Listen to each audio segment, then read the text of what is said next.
itu beneran saya bisa menggerakkan awan dan lembab. Nah, hari ini supaya pembalap nyaman, itu diminta untuk sedikit gerimis. Jadi tadi pagi kan kita sudah hujan, tetapi tidak boleh hujan terlalu, dan terus gerimis. Gerimisnya intensitasnya sudah hampir 1 jam. Nah, kalau panggil panas itu beda. Kalau panggil hujan itu di sini harus ada es batu. Jadi ini tadi dikasih es batu ya. Nah, ini ada dibikin kolam, ada airnya, dan ada sesajennya. Ini fatwanya Imam Nawawi. Kalau yang melakukan itu, yang memberikan sesaji itu adalah seorang muslim, sebelum itu dia adalah orang Islam, soro bidzabhi murtad, dan dia jadi murtad. Ini bukan kata saya, kata Imam Nawawi. Ini kadang-kadang jin jadi tersesat karena manusia juga.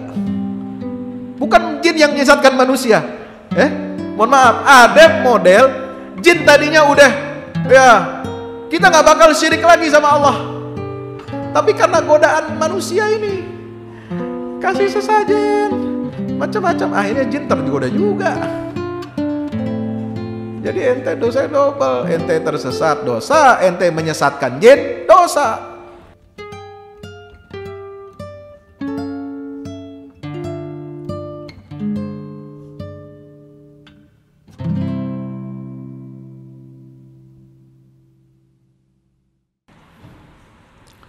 Bismillahirrahmanirrahim. Assalamualaikum warahmatullahi wabarakatuh.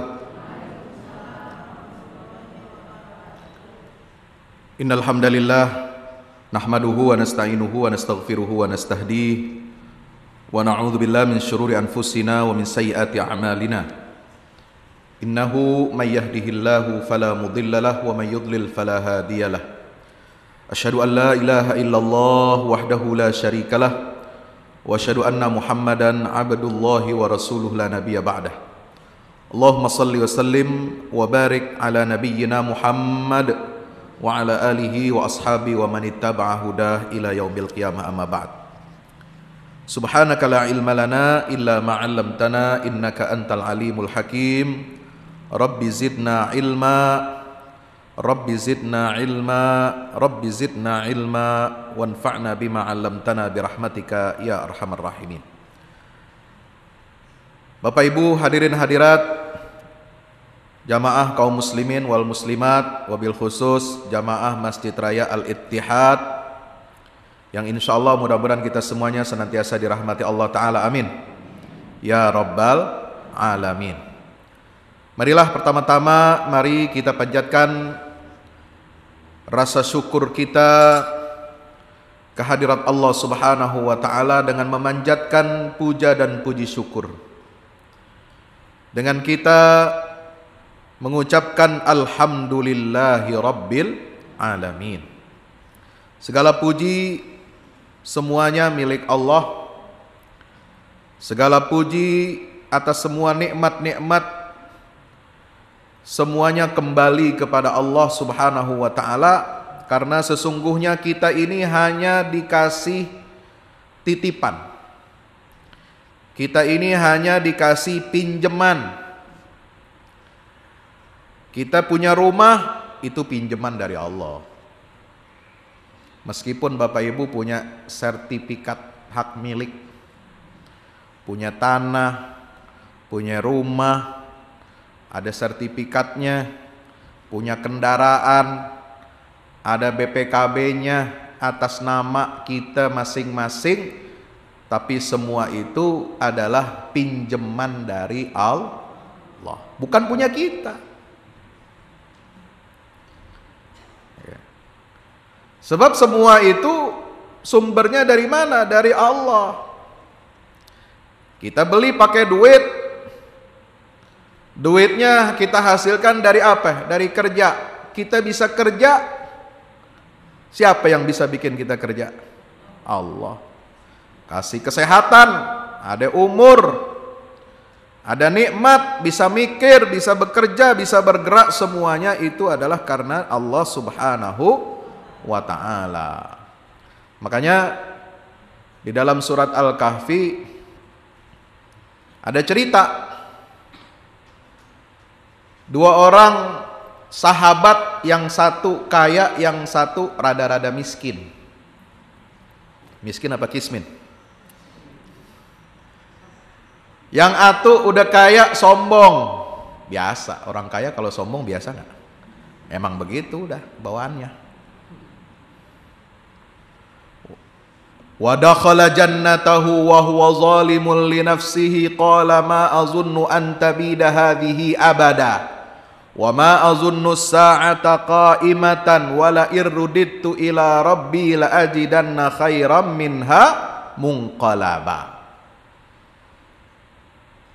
Apal ayatnya?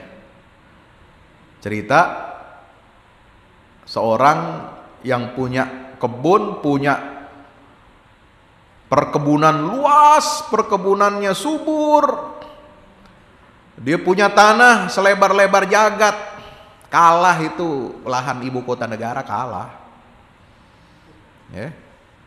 Wah, dulu mungkin belum ada batu bara, tapi semua kebun tuh menghasilkan ya. Masuk dia, kalau masuk ke dalam kebunnya, ke dalam lahannya yang berjuta-juta hektar itu, dia selalu bilang, ma azunnu an tabida hadhihi abada. Ini semua harta kekayaanku, milik aku. Kebun-kebun ini, bunga buah-buahannya, semua hasilnya yang ada di atas, yang ada di bawah, yang belum kelihatan, yang bakal kelihatan, itu nggak bakal hancur binasa. Dia bakal kekal. Kiamat juga nggak bakal ada. Pun kalau saya mati, ntar kalau mati ente gimana? Kalau mati kata dia, wala irruditu ila rabbi la ajidanna khairam minha munqalaba. Pede banget dia bilang. Sombong. Ntar kalau gue mati juga ntar gue dapat yang lebih baik daripada ini. Nauzubillah min zalik. Ini orang nggak bersyukur pada Allah. Makanya temannya bilang, ya, qul tamasya Allah la quwwata illa billah. Kalau ente masuk ke rumah, ke ladang, ke sawah, ke kebun, ke kantor, ke semua tempat-tempat yang di situ banyak nikmat dari Allah, katakanlah, ucapkanlah masya Allah. Ini semua adalah tidak lain adalah merupakan kehendak Allah Subhanahu wa ta'ala. Kalau kita takjub ngelihat nikmat, ngelihat harta benda, kita ngelihat semua hal yang menyenangkan, kita harus mengucapkan masya Allah. Semua itu terjadi atas kehendak Allah Subhanahu wa taala, la quwwata illa billah. Lalu kita iringi dengan keyakinan tidak ada daya dan upaya dari manusia untuk mendapatkan itu semua kecuali karena sebab dari Allah Subhanahu wa ta'ala. Maka itu syukur alhamdulillah.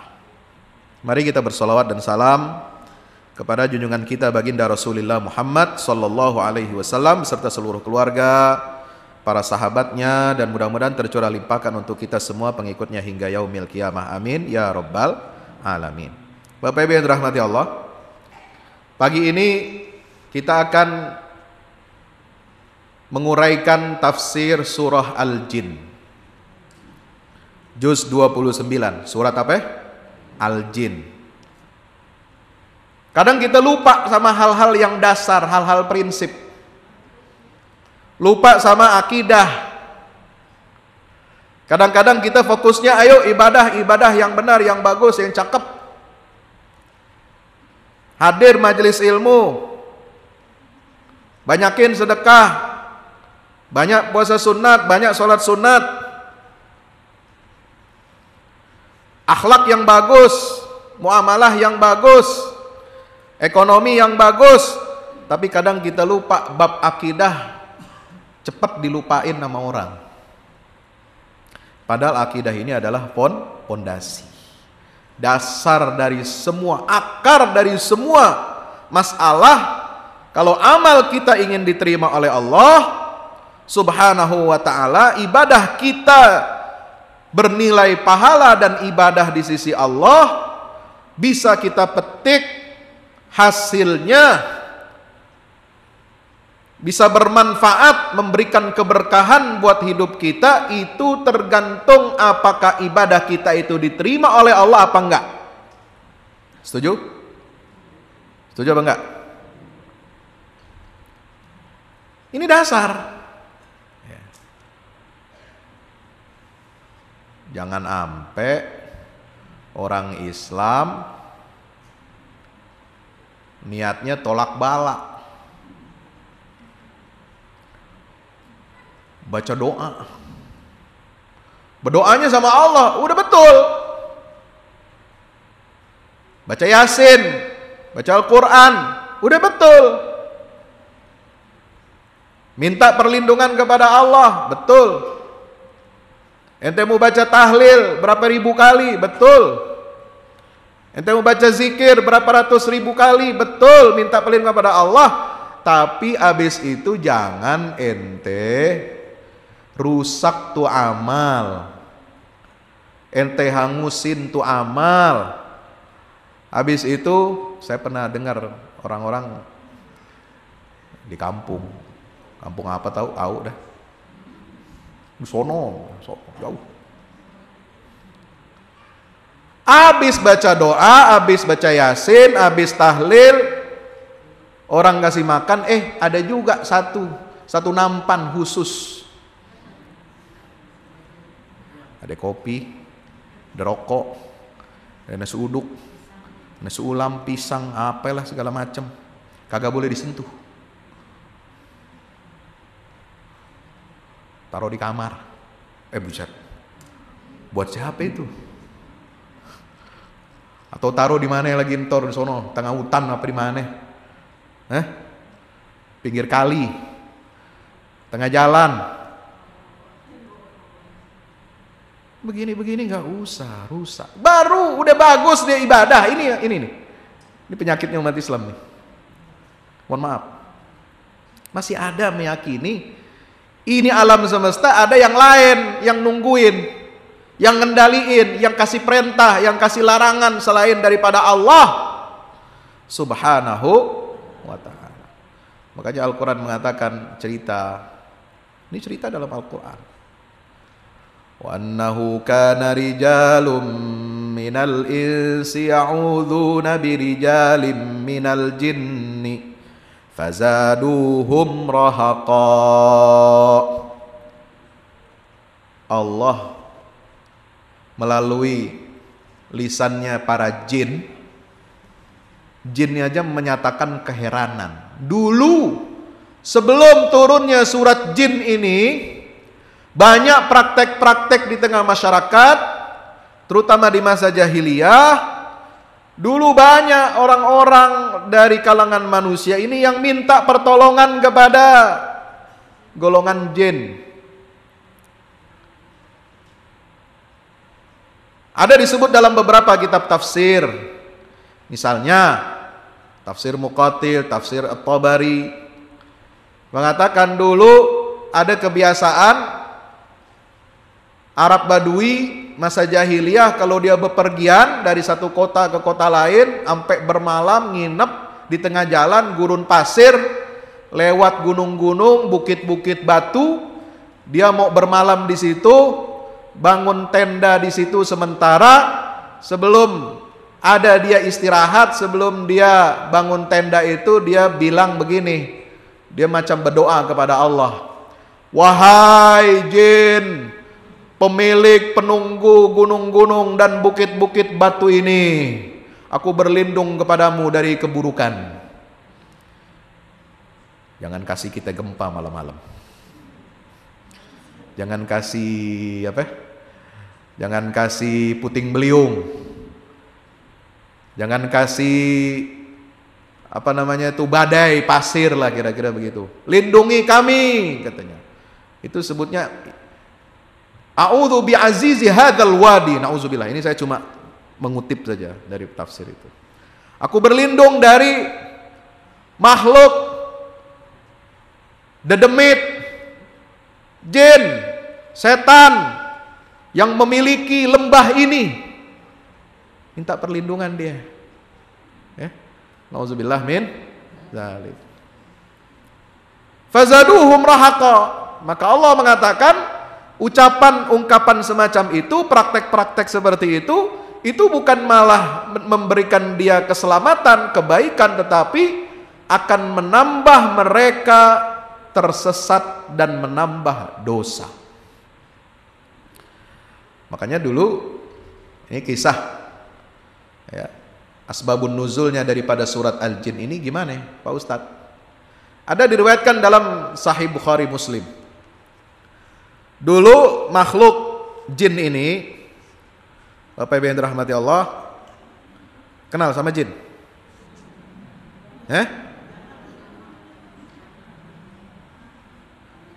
Kenal nggak jin? Jin ifrit? Jin apa lagi? Nggak kenal? Dulu sebelum diutusnya Rasulullah SAW, mereka ini sudah terbiasa menguping, mencuri-curi kabar gaib yang dibawa oleh malaikat untuk para nabi dan rasul. Atau bukan untuk para nabi dan rasul, mencuri-curi kabar perbincangan malaikat ya, berbicara tentang mereka, misalnya malaikat bicara tentang nasib manusia, kapan bencana ini, macam-macam ya, lagi ngobrol, ada yang nguping, padahal jauh dia ngupingnya tuh ya. Mending kalau emak-emak di sini nguping sekarang emak-emak nggak pakai nguping, tinggal buka HP aja, HP lakinya ya Pak, pernah begituin? Iya, HP lakinya ya. Nah, itu. Jadi HP yang paling mahal itu adalah HP yang nggak pernah dibuka sama istri, paling mahal tuh. Susah dapatnya ya zaman sekarang. Kenapa ya? Bapaknya juga sih kadang-kadang suka bikin masalah ya. Nah, ikut grup WA alumni ketemu mantan ya, udah makin gila aja bininya, ntar cemburu ya. Nah itu model-model gitu. Kalau sekarang ngupingnya begitu ya, curi-curi HP, lakinya tidur atau ke toilet sebentar, dibuka tuh, tahu aja dia passwordnya ya. Jin begitu juga. Ini malaikat lagi pada ngobrol atau sedang ada apa, peristiwa-peristiwa besar, jin ini, makhluk-makhluk halus ini berupaya untuk mendekat, untuk curi-curi kabar, curi-curi berita. Ntar abis itu udah dapat kira-kira ini, dia nebak-nebak juga tuh jin. Nggak pasti juga kedengerannya kupingnya itu ya, karena memang dijaga berlapis-lapis. Kabar gaib, berita-berita tentang kejadian yang ada di alam semesta ini nggak mudah untuk ditembus dari lauhil mahfuz itu. Tapi kadang-kadang masih bocor, ada gemaknya sedikit. Tapi pun itu nggak jelas dia dengar. Dia cuma kira-kira saja. Oh bagus nih, kira-kira begini. Nah ini info begini kita jual aja kepada manusia nih. Apa tumbalnya lo mau kasih ke gue? Ya kan kira-kira. Apa sesajen lo, ya kan? Ente mau karir moncer, ya? Mau selamat dari ini itu, mau cepet jabatannya, karirnya, pangkatnya, mau cepet, mau bagus laku dagangnya. Ayo sini kasih persembahan, aneh kasih tahu ente bakal begini-begini. Padahal dia juga ngarang tuh jin, ngarang. Nggak ada yang bener, ngarang. Ya. Cuma kira-kira. Itu pun sebelum di zaman Nabi kita Muhammad SAW berani dia begitu. Tapi setelah diutus Rasulullah SAW, ini ceritanya jin ini. Ya. Udah nggak bisa lagi dia nyuri-nyuri, dengar-dengar, nguping-nguping, atau buka-buka WA-nya malaikat. Ya. Di hacker nggak bisa, udah nggak bisa lagi hacker. Ya. Nggak bisa lagi dibajak. Ya. Maka mereka kebingungan, waduh, kita udah ribuan tahun bekerja buat beginian nih, dapat sajen-sajen dari manusia, minta selamat, minta tolak balak, minta anu. Wah repot ini kita ini urusannya. Ntar kita bisa ceking kurus. Nggak ada proyek lagi dari manusia kita. Maka mereka ini sebarkan intel mata-mata ke seluruh dunia. Turun kalian ke bumi. Ada apa di bumi ini? Kok kita nggak bisa lagi bawa kabar gaib? Kalau kita mau nembus ke atas udah nggak bisa ke langit. Kita cari kabar di bumi ini. Ada apa ini? Maka itulah terjadi di zaman Rasulullah SAW ketika Nabi sedang berada di pasar Uqas. Beliau bermalam di sana, kemudian subuh mengimami sholat, membaca lantunan ayat-ayat Al-Quran, maka jin-jin intel, woi, kalau ada yang tukang ngintelin pengajian jin tuh, benar? Yeah. Jin-jin intel pada nggerutu. Nah, ini ketemu kita sebabnya nih. Yang udah disebar kemana-mana, yang sebar ke Moskow, ke Beijing, kemana-mana, suruh balik. Sini lu datang ke Mekah, datang ke Madinah. Ini surat jin turunnya di Mekah. Datang ke sini, ke Tihamah, ke Lembah Bakkah. Telepon-teleponan itu, datang jin. Ada apa? Ada apa? Ini penyebabnya kita lagi udah nggak bisa lagi dapat proyek dari manusia, udah nggak bisa lagi curi-curi berita gaib kita jual buat manusia, nggak bisa lagi. Apa sebabnya? Nih, lu dengerin. Adek seorang Rasul utusan Tuhan, dia baca ayat Al-Quran, manggut-manggut, nangis mereka. Maka mereka lalu mengatakan apa?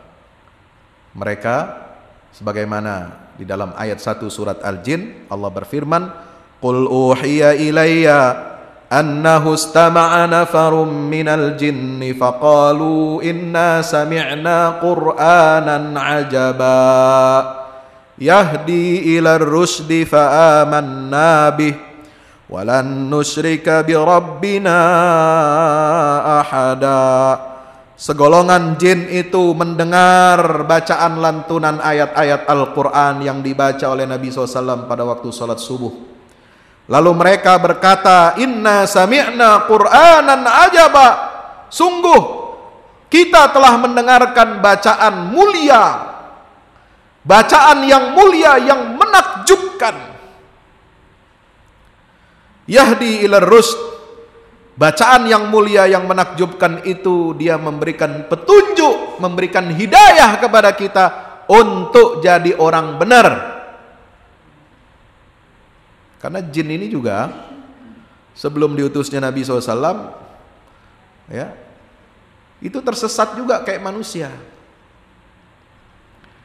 Karena risalah yang Allah berikan berupa wahyu, berupa kitab-kitab suci, kitab-kitab seperti yang diturunkan pada Nabi Rasul dahulu, dan juga kepada Nabi Muhammad SAW, yaitu Al-Quran. Ini juga ditujukan bukan hanya untuk bangsa manusia, tetapi juga bangsa jin.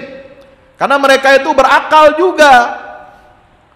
Mereka itu mendapatkan taklif juga dari Allah. Hanya mereka tidak kasat mata. Alamnya beda dengan kita. Tapi Al-Quran menegaskan wa anna minnal muslimuna wa minnal qasituna fakanu li jahannama hataba. Jin itu ada dua golongan, ada yang Islam dan ada yang zalim, yang kafir. Mereka bakal jadi kayu bakar di dalam neraka.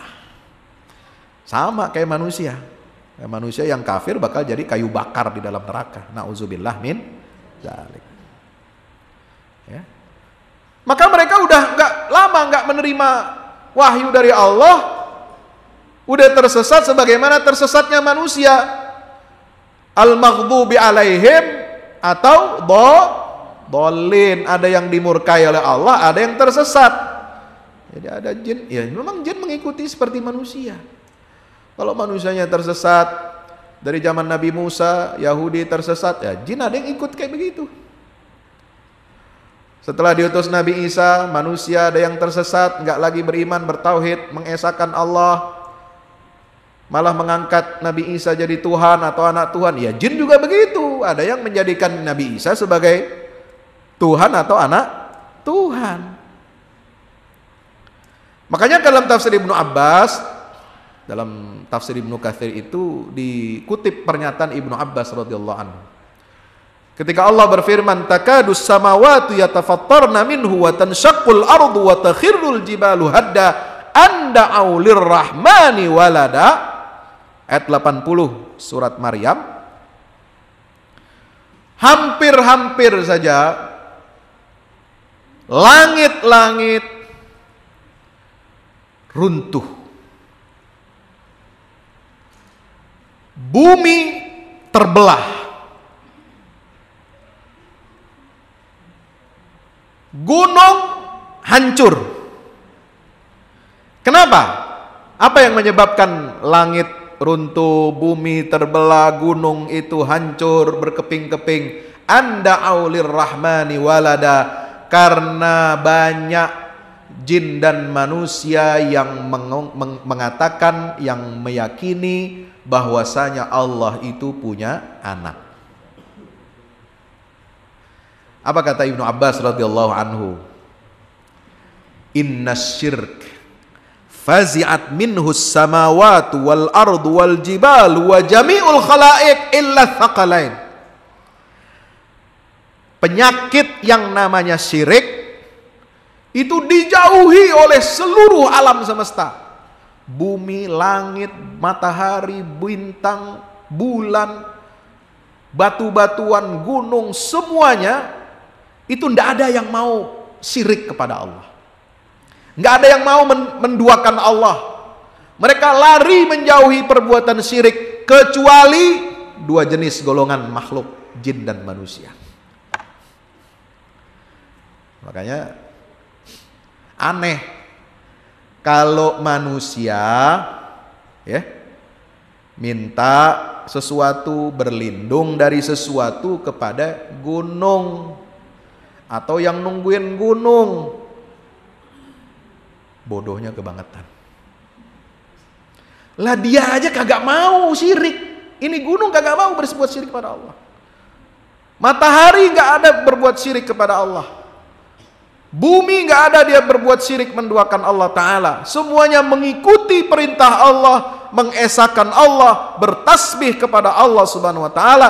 Tapi hanya dua golongan ini, jin dan manusia, yang mereka itu berani-berani untuk berbuat syirik kepada Allah. Makanya Al-Quran mengatakan surat Yusuf ayat 106, wa ma yu'minu aktsaruhum billah illa wahum musyrikun.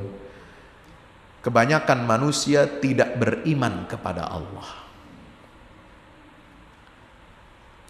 Pun kalau mereka percaya kepada Allah, wahum musyrikun, mereka berbuat syirik kepada Allah, menduakan Allah. Percaya Allah sebagai penciptanya, percaya Allah yang ngatur rezekinya, percaya Allah yang kasih manfaat, kasih nikmat, atau mencegah musibah, mencegah madarat. Tapi dia juga percaya ada makhluk lain selain daripada Allah Ta'ala yang bisa mengatur dunia ini, termasuk urusan rezeki, jodoh, kerja, nasib manusia. Kalau ada yang menentukan, itu ada yang begitu banyak. Makanya Al-Quran mengatakan apa? Surat ya, di dalam Al-Quran itu ada satu surah ketika Allah bertanya kepada para orang-orang musyrikin, ya, mereka ditanya oleh Allah, wala in sa'altahum man khalaqas samawati wal arda, ya, la yaqulunna Allah. Surat Az-Zumar ayat 38.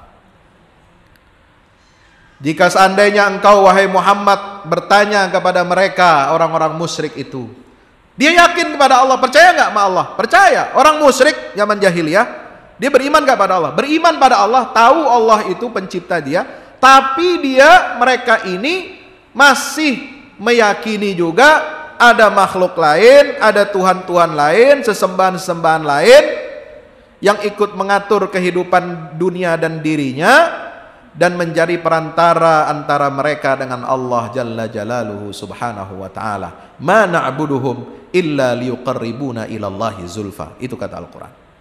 Kami, kata orang jahiliyah, tidak menyembah tu berhala-berhala kecuali hanya untuk apa?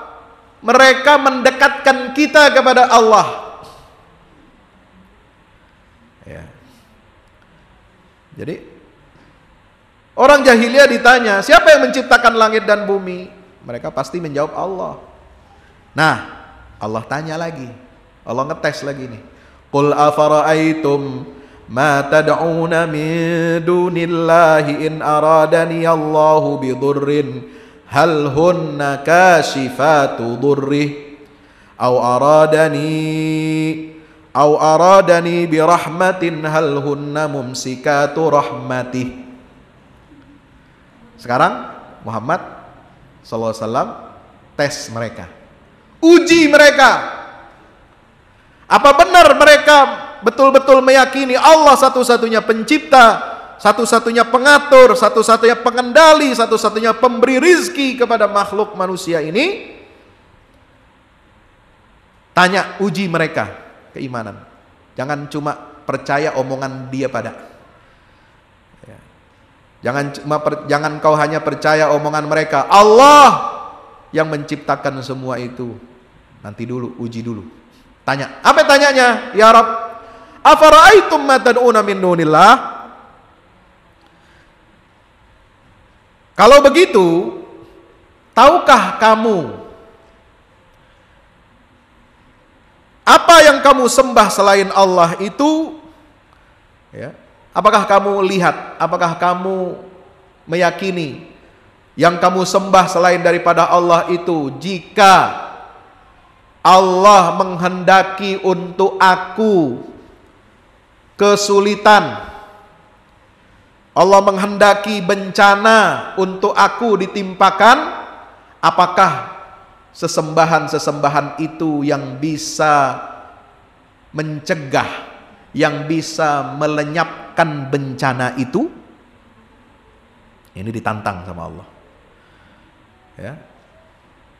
Au aradani birahmah, atau kalau Allah ingin aku mendapatkan rahmat, hal hunna mumsikatu rahmatih, apakah sesembahan-sesembahan itu mereka yang bisa mencegah rahmat itu sampai kepada aku? Gak bisa. Ya. Allah kalau udah tetapkan, ya, fulan bin fulan dapat rezeki hari ini, jam ini, tanggal ini, di sini dia dapat rezeki, itu rezeki nggak bakal ketukar, nggak bakal hilang gara-gara diambil jin, gara-gara dicegah sama di tengah jalan, kagak ada. Ya. Atau sebaliknya, kalau Allah sudah menetapkan bencana, musibah kepada seorang, tabrakan, dompet hilang, kunci motor hilang, ya, rumahnya kemalingan, kebakaran, gempa bumi, jam sekian, hari sekian, tanggal sekian, kalau Allah sudah tetapkan, pasti terjadi dan tidak ada satu makhluk pun yang bisa mencegah dan menghilangkan bencana itu dari kita. Ini keyakinan dasar tauhid kita kepada Allah.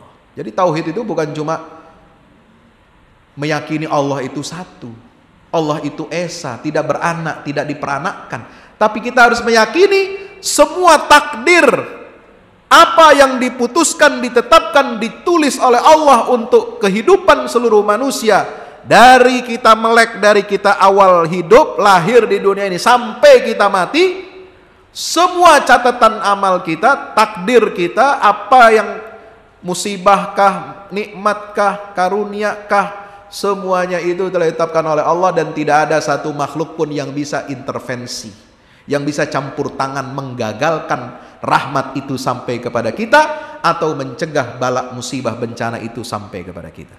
Ini tauhid, Pak. Makanya iman kepada rukun qadha dan qadar. Itu bagian dari tauhid.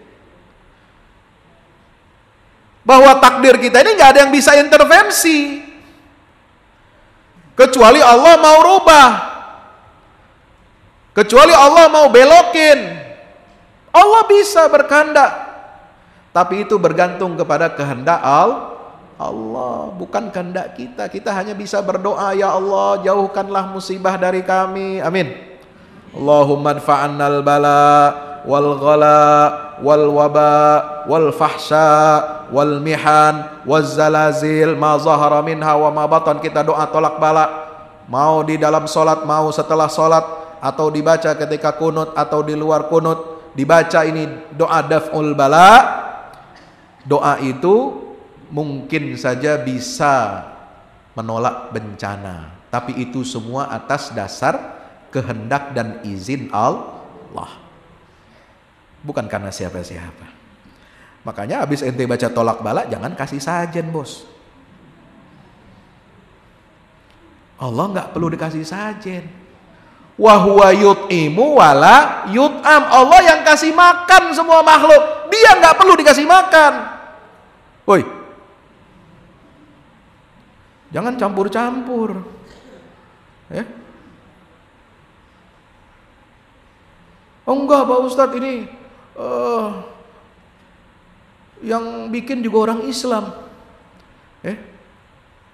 niatnya sedekah buat makhluk apa kek, ada kucing situ makan, bodoh amat, terserah, ya niatnya buat, udah ente jangan belok-belok deh, jangan macem-macem, ya. Ngasih sajen begitu, ada kagak niatnya orang naruh di situ buat kucing, buat burung. Ya kalau ente mau ngasih burung, mah kasih aja makanan tebar situ, jagung kek, dedek kek, ya nggak? Kan pada punya peliharaan masing-masing, ya, punya kucing masing-masing. Lu kasih aja nu ikan pinggir-pinggir jalan, kasih apa itu? Apa makanan kucing? Ya, ada Whiskas, ada macam-macam mereknya. Jangan promo nih di sini. Saya juga pelihara kucing. Ya. Atau kasih makan ikan pelet, ada pelet, bukan pelet anu ya. Ini makanan pelet itu kecil-kecil itu. Itu mah nggak masalah, bisa jadi niat sedekah buat mereka makhluk. Tapi udah jelas ini ngasih saji-saji begitu, dikasih begitu dengan niat seperti itu. Jangan lagi dibelokkan, niatnya Pak Ustadz itu barangkali buat kucing. Ya. Toh yang sembelih itu juga orang Islam, baca bismillah. Ente bukan minum kopi, ente nenggak miras, baca bismillah, itu jadi halal kagak? Nah, pakai logika dong. Ya. Makanya Imam Nawawi itu dalam fatwanya, ya, saya kutip di sini. Sebentar. Amma dzabhu li ghairillah fal muradu bihi ayyadhbaha bismi ghairillahi ta'ala. Ini kan ada hadis Nabi SAW melaknat 3 golongan manusia. Hadis dalam Sahih Muslim nomor 1978, bukan tahun lahir, ya. Ini nomor 1978. La'anallahu man la'ana walidahu wa la'anallahu man dzabaha li ghairillah wa la'anallahu man awa muhditsan wa la'anallahu man ghayyara manaral ardi. Ada 4 yang dilaknat Allah golongan manusia. 1 yang melaknat orang tuanya, 2 orang yang menyembelih sesembelihan untuk selain Allah. Nah, biasanya para ulama, para fuqaha memasukkan masalah sesajian itu masuk dalam dikiaskan, dianalogikan dengan menyembelih sembelihan untuk selain Allah. Sama aja. Kalau binatang disembelih, kalau nasi, bikin bubur, bikin kopi, bikin kasih rokok, bukan disembelih, tapi dikasih buat selain Allah, sama aja. Modelnya dianalogikan sembelihan, ya kan? Yang ketiga, siapa orang yang melindungi orang yang berbuat dosa, berbuat kriminal, dilindungi. Koruptor dilindungi, tukang begal ente lindungi, pembunuh ente lindungi. Siapa yang bunuh? Apa? Yang melindungi pembunuh? Tahu? Ni man awa muhdisan, Allah laknat. Jangan macam-macam. Ya. Dan yang keempat, Allah juga melaknat orang yang merubah patok-patok tanah. Ini tanah, kita udah punya, ada sertifikatnya, ada patoknya, dirubah. Bisa jadi orang lain yang rubah atau kita pengen lebarin tanah kita, nah itu nggak boleh, dilaknat sama Allah. Orang lain mau curi tanah kita, patok kita diambil, diganti, nah itu juga dia dilaknat oleh Allah, nggak boleh. Nah, yang dimaksud dengan menyembelih untuk selain Allah, kata Imam An-Nawawi dalam Syarah Sahih Muslim, jilid 14 halaman 141, adalah seseorang itu menyembelih dengan nama selain Allah.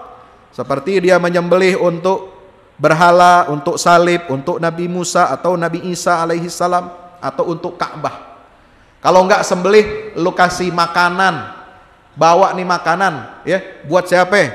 Buat berhala, buat salib, buat Nabi Musa atau Nabi Isa atau Ka'bah. Ka'bah aja nggak boleh. Ini kata Imam Nawawi. Karena Ka'bah itu nggak perlu diberikan sesajian. Ya. Zaman dulu, zaman jahiliyah, orang-orang musyrik itu suka kasih sajen di depan Ka'bah. Woi, bukan zaman sekarang aja. Ya, itu mereka kalau nyembelih, sembelihan kurban, mereka ini kan masih mewarisi tradisi Nabi Ibrahim, Nabi Ismail disembelih kan? Tapi kurbannya mereka itu kagak dimakan. Digeletakin aja di depan patung berhala, di depan Ka'bah, darahnya diusap-usap, ya, dilumurin ke tuh berhala, dilumurin ke Ka'bah, tujuannya supaya apa? Ini korban daging kambing, sapi, onta, biar dimakan sama Tuhan. Gile benar. Padahal Allah udah mengatakan, wa huwa yut'im wa la yut'am, dia yang kasih makan ente, dia nggak perlu dikasih makan. Surat Al-An'am itu ayat 6, baca aja. Wa huwa yut'im wa la yut'am. Makanya Allah mengatakan, mengecam perbuatan seperti ini, lan yanalallaha luhumuha wala dima'uha walakin yanaluhu taqwa minkum. Surat Al-Had 37 mengatakan, tidak akan sampai kepada Allah daging dan darah hewan kurban itu nggak bakal dimakan sama Allah. Makanya Allah perintahkan, kasih fakir miskin, at'imul qani'a wal mu'tar, at'imul ba'isal fakir. Itu caranya kita kalau mau taqarrub kepada Allah, bukan kita kasih Allah makan, kasih sesajen depan Ka'bah, kasih sesajen di depan berhala, enggak. Kita sedekah fakir miskin, lu kasih anak yatim, lu kasih tetangga yang miskin, lu kasih orang-orang jamaah yang membutuhkan. Itu baru tolak bala, bos. Ya. Wa nahwi dzalika faqullu hadza haramun wa la tahillu hadhihi dzabihah. Ya, semua itu yang seperti itu haram dan tidak halal sembelihan itu. Sawa'an kana dzabihu musliman au nasraniyan au yahudiyan. Apakah yang menyembelih sembelihan kambing itu, hewan itu, atau yang memberikan sesajen itu, kalau dia bukan kambing, bukan hewan, apakah yang menyembelih itu muslim atau Yahudi atau Nasrani, itu nggak boleh dimakan, haram ente makan. Ya, mau sesembelihan hewan atau makanan, pisang kayak apa kayak, itu nggak boleh dimakan, karena dia buat selain Allah, itu jatuhnya jadi haram, walaupun makanannya halal, walaupun kebuli di sono. Ente taruh kebuli, enak gak kebuli? Oh, enak banget. Kambing panggang, panggang domba Afrika, domba Kairo, wah. Tapi kagak dikasih fakir miskin, buat jin, buat setan, haram tuh, nggak boleh kita makan.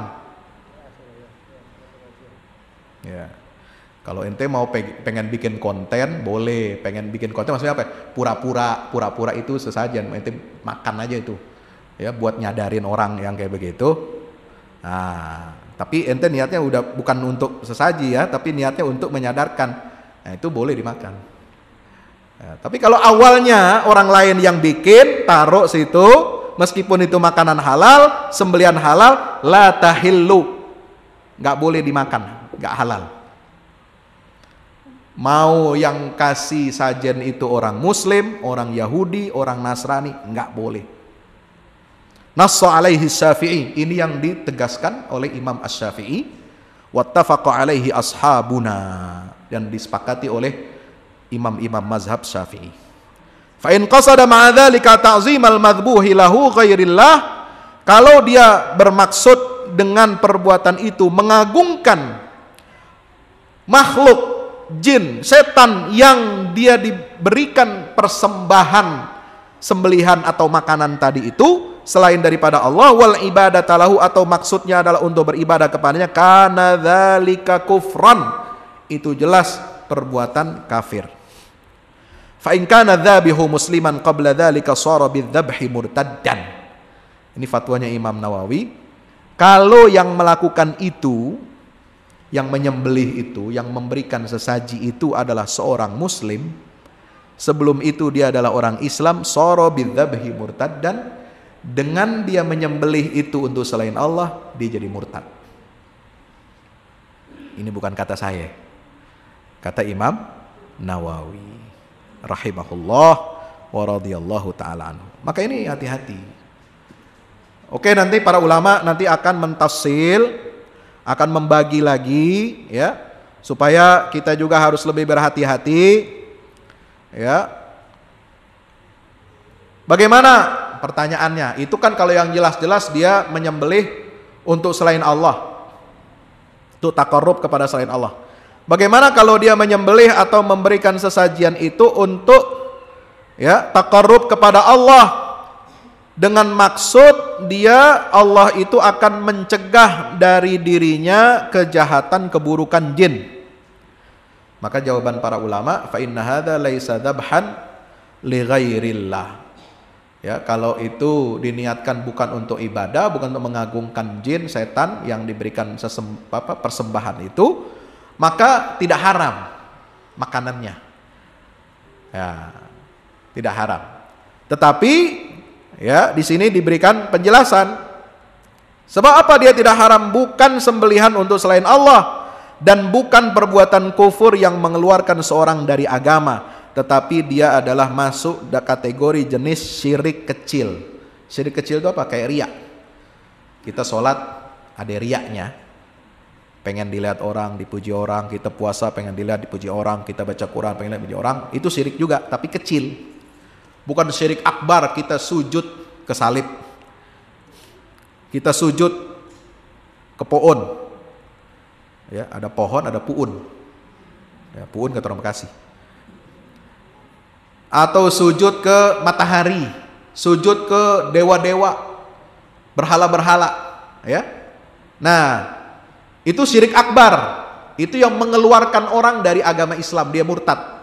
Seperti tadi, menyembelih untuk selain Allah, niatnya jelas untuk sembelihan itu, makanan itu untuk selain Allah, taqarrub kepada selain Allah, ya, untuk mengagungkan makhluk yang diberikan persembahan itu atau untuk beribadah kepadanya, itu jelas syirik akbar.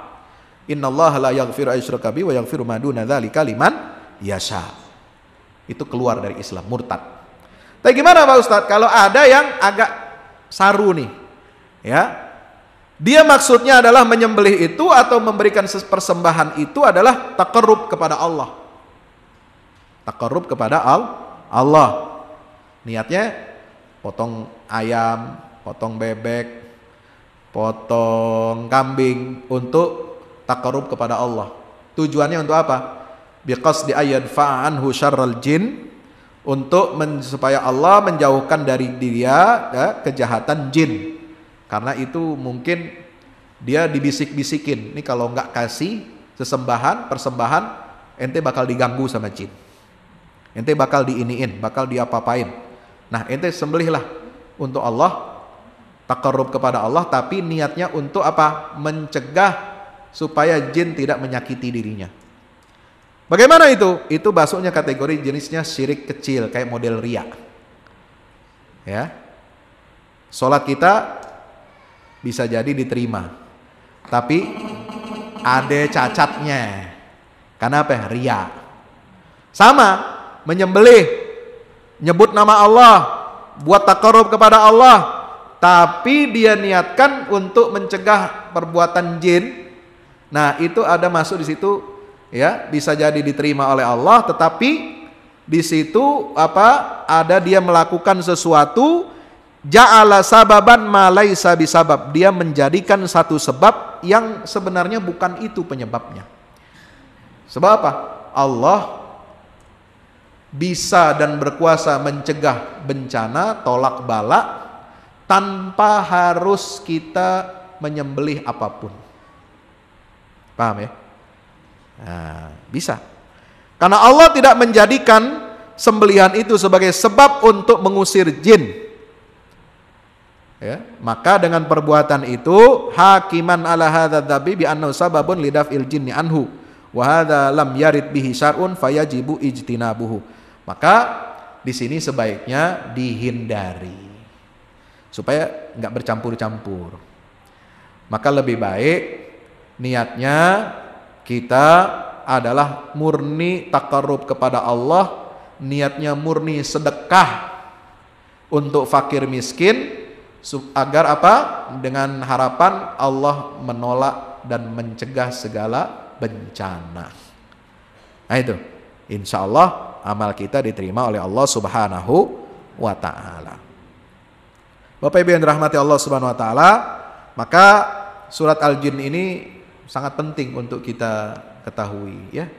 Baca di rumah ya. Kita renungi, tadabburi ayat-ayatnya. Jin aja mendengarkan bacaan lantunan ayat Al-Quran itu mengagumkan.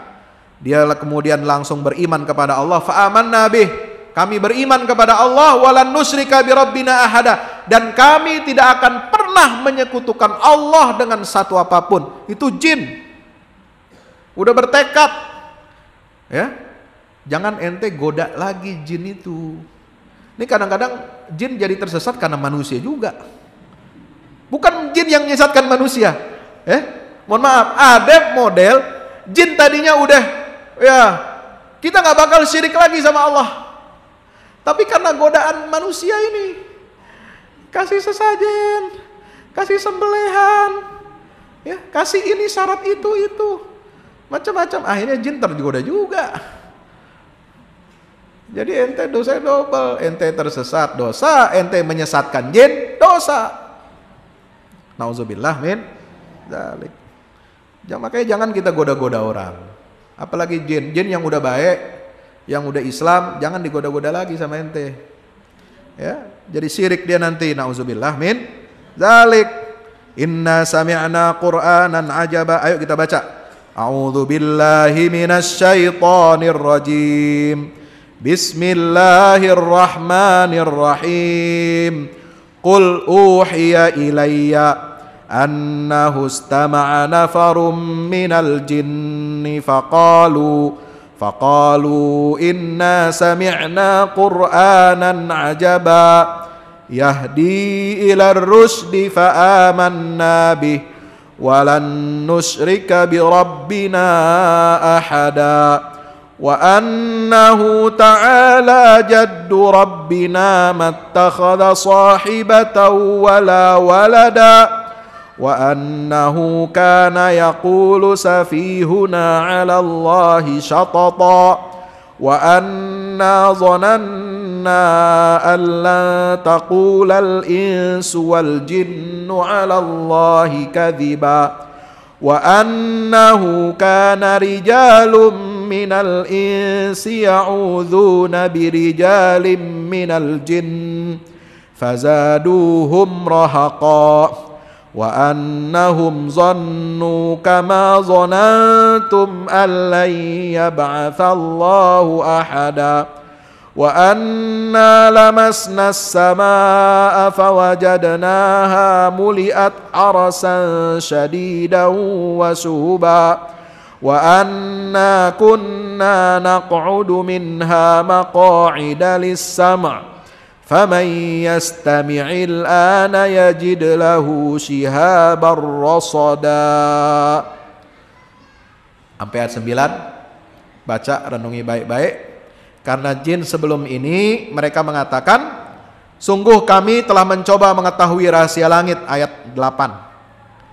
Maka kami mendapatinya penuh dengan penjagaan yang kuat dan panah-panah api atau bola-bola api. Di dalam ayat yang lain, di surat yang lain, la yasammauna illa man di situ fa'atba'ahu shihabun thaqib.